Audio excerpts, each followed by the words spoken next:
জন্মগতভাবে আমি একজন হিন্দু, কিন্তু ভালোবেসে বিয়ে করেছিলাম মুসলমান পরিবারের একটা ছেলেকে।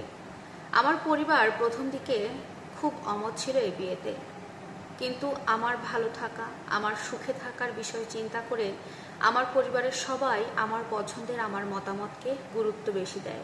ধর্ম পরিবর্তন থাকা সত্ত্বেও এই বিয়েতে তারা কোনো অমত করেনি, একমাত্র আমার সুখে থাকার কথা চিন্তা করে। এক পর্যায়ে দুই পরিবারের মতামত অনুযায়ী আমাদের বিয়েটা সম্পন্ন হয়। আলহামদুলিল্লাহ, আমরা বিবাহিত জীবনে বেশ সুখেই ছিলাম। প্রায় 10 বছরের সংসার খুব ভালোভাবে কেটে যায়। আর এই 10 বছরের সংসারে আমার 2টা সন্তান হয়, একটা ছেলে আর একটা মেয়ে। মেয়েটা বড় আর ছেলেটা ছোট। কিন্তু এই সুখের সংসারে হঠাৎ করে কি হয়ে গেল আমি জানি না। আমার স্বামী 10 বছর সংসার জীবনে এসে আমাকে জানায় আমার সাথে সে আর সংসার করবে না।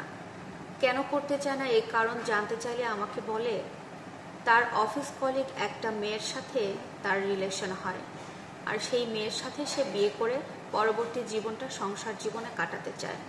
আমার সাথে সে আর সংসার করতে চায় না। আমি অনেকবার আমার স্বামীকে বোঝানোর চেষ্টা করেছি, আমি তোমার জন্য ধর্ম চেঞ্জ করে বিয়ে করেছি, তোমাকে ভালোবেসে সব কিছু ছেড়ে তোমার কাছে এসেছি, আর সব থেকে বড় কথা আমাদের এখন 2টা সন্তান আছে। তুমি আমার কথা চিন্তা না করো, 2টা সন্তানের কথা তো তুমি চিন্তা করবে। কিন্তু আমার স্বামী কোনো কিছুতেই মানে না, সব কিছু বাদ দিয়ে বলে তোমাদের দায় দায়িত্ব আমি আর নিতে পারবো না, এই সংসারের দায়ভার আর তার নেই। সে এখন ওই মেয়েকে বিয়ে করবে, তাকে নিয়ে সংসার করতে চায়। সব কিছুর পরে তাকে আর আমি জোরাজুরি করিনি। আমাকে সে এটাও জানিয়ে যায় আমার সন্তানের কোনো দায় দায়িত্ব, কোনো খরচ বহন সে আর করবে না, শুধুমাত্র সন্তানের সাথে দেখা করবে। এইসবের পরে তাকে আর কোনো জোরাজুরি করিনি, আমাদের ডিভোর্স হয়ে যায়। আর পরবর্তীতে জানতে পারি সে বিয়েও করে নিয়েছে। এখন আমি 2টা সন্তানকে নিয়ে কি করব, কোনো দিক দিশা খুঁজে পাচ্ছিলাম না। এক পর্যায়ে বাবার কাছে চলে আসি।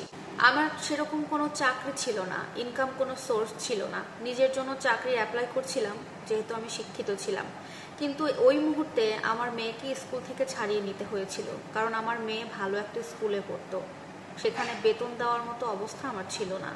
তাই 2টা সন্তানকে নিয়ে বাবার বাড়িতেই থাকছিলাম। এর মধ্যে আমার একটা জব হয়ে যায়, চাকরি করতে থাকি, আর কোনো রকমে মা মেয়ের জীবন সন্তান 2টাকে নিয়ে চালিয়ে যেতে থাকি। এর মধ্যে আসলে পোড়া কপাল হলে যা হয়, সংসার জীবনে স্বামীকে হারালাম। এর পরবর্তীতে আমার এমন একটা কঠিন রোগ হলো যেটার কারণে সন্তানদেরকে নিয়ে আমার চিকিৎসা করে ওঠা খুব কষ্ট হচ্ছিল। তাই আমার সেরকম চিকিৎসা না করিয়ে সন্তানদের চিন্তা করেই দিন পার করছিলাম। নিজের যা হচ্ছিল, সব থেকে কষ্ট লাগে মেয়েটার কথা চিন্তা করে।